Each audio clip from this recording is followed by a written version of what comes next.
कपिल जी, आपको बहुत बहुत धन्यवाद हमसे जुड़ने के लिए। मेरा प्रश्न है, मतलब कि हम लोग जिसको सो कॉल्ड हिंदू गवर्नमेंट बोलते हैं भाजपा को, सो मतलब काफी कुछ बंगाल में हुआ, हमने भी देखा और पूरा मीडिया में भी इस बात को फैलाया गया। लेकिन इतना कुछ होने के बाद भी जैसे लिबरलों ने उसको प्रोजेक्ट किया कि ये ऑलरेडी बीजेपी का प्रोपेगेंडा है, ऐसा कुछ वहाँ पे जमीनी स्तर पे नहीं हो रहा है। और हम लोग ने काफी उम्मीद किया था कि बीजेपी इस पे एक्शन, सरकार जो है केंद्र सरकार इस पे एक्शन लेगी। लेकिन पिछले दिल्ली में भी बहुत सारे दंगे हुए, अन्य अन्य राज्यों में भी बहुत सारे दंगा हुआ। और अभी तक हमने मतलब काफी कुछ केंद्र का सरकार से उम्मीद किया था, लेकिन हमने कोई ऐसा रिस्पांस नहीं मिला केंद्र सरकार से कि मतलब उन्होंने कोई इफेक्टिव एक्शन लिया हो। केंद्र सरकार हमेशा प्रोटेक्टिव मोड में ही इस पे काम किया है, कोई भी डिफेंसिव मोड में इस पे काम नहीं किया है। तो क्या हम लोग को मतलब उम्मीद करना चाहिए कि मतलब अभी सरकार मतलब केंद्र सरकार जो है आगे इस पे कुछ प्रभावी एक्शन ले सकती है इस टाइप के जो दंगे हो रहे हैं? निश्चित तौर पे। और मैं अपने अपने अनुभव के आधार पे आपको ये बात कह सकता हूँ, और ये भी कह सकता हूँ कि ये देश इस वक्त जिन हाथों में है, उनकी समझ के ऊपर या उनके काम करने के तरीके के ऊपर हो सकता है कि वो आपको या हमें आज समझ ना आ रहा हो, लेकिन बाद में समझ में आता है, क्योंकि वो इतिहास को भी समझे हुए लोग हैं और वर्तमान में कितने दुश्मन चारों तरफ खड़े हैं उसको भी समझे हुए लोग हैं।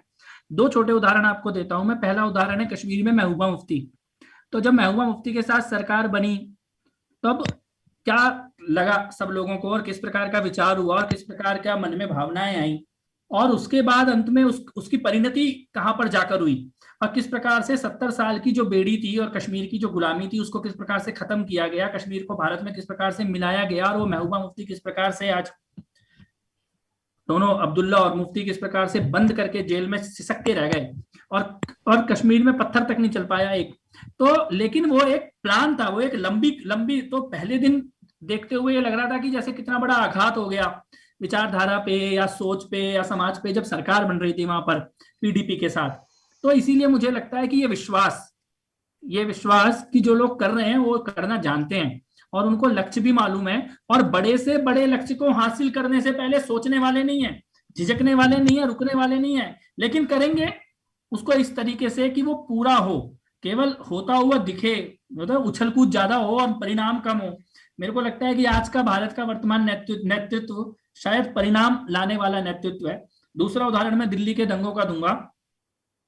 दिल्ली के दंगों में चाहे वो प्रोफेसर हो दिल्ली यूनिवर्सिटी के, चाहे वो दिल्ली यूनिवर्सिटी में पढ़ने वाले पिंजरा तोड़ जैसे लड़कियों का समूह हो, चाहे वो उमर खालिद जैसे आतंकी हो, चाहे वो ताहिर हुसैन हो, या इनके पीछे की पूरी फाइनेंसिंग हो, पूरी फंडिंग हो, आज सारी ध्वस्त है। आज लगभग सब जेल में है।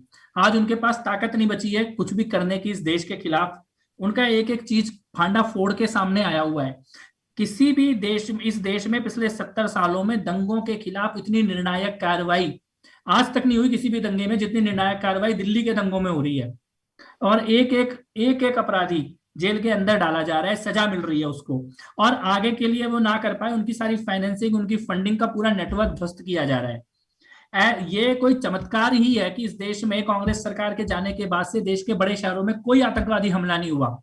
कितना बड़ा कार्य उसके पीछे किया गया होगा, किस प्रकार से आतंक के नेटवर्क को ध्वस्त किया गया होगा, उनके गली गली में बैठे हुए मॉड्यूल को। तो मेरे को ये लगता है ये 2-3 एग्जाम्पल ये बताने के लिए काफी हैं कि हमें हो सकता है पैनिक हो रहा हो, हमें हो सकता है चीजों को देख के लगता हो कि चीजें वैसी नहीं हो रही जैसी हम चाहते हैं, लेकिन नेतृत्व एकदम सही हाथों में है और उनको मालूम है किस वक्त क्या करना है। और बंगाल में जो हो रहा है उसका जितना पीड़ा या दर्द आपको और मेरे को हो रहा होगा, उससे तो कई हजार गुना ज्यादा पीड़ा और दर्द इस देश के प्रधानमंत्री और गृह मंत्री को हो रहा होगा। इतना तो उनकी भावनाओं को आप और हम दोनों समझते हैं, सब लोग समझते हैं।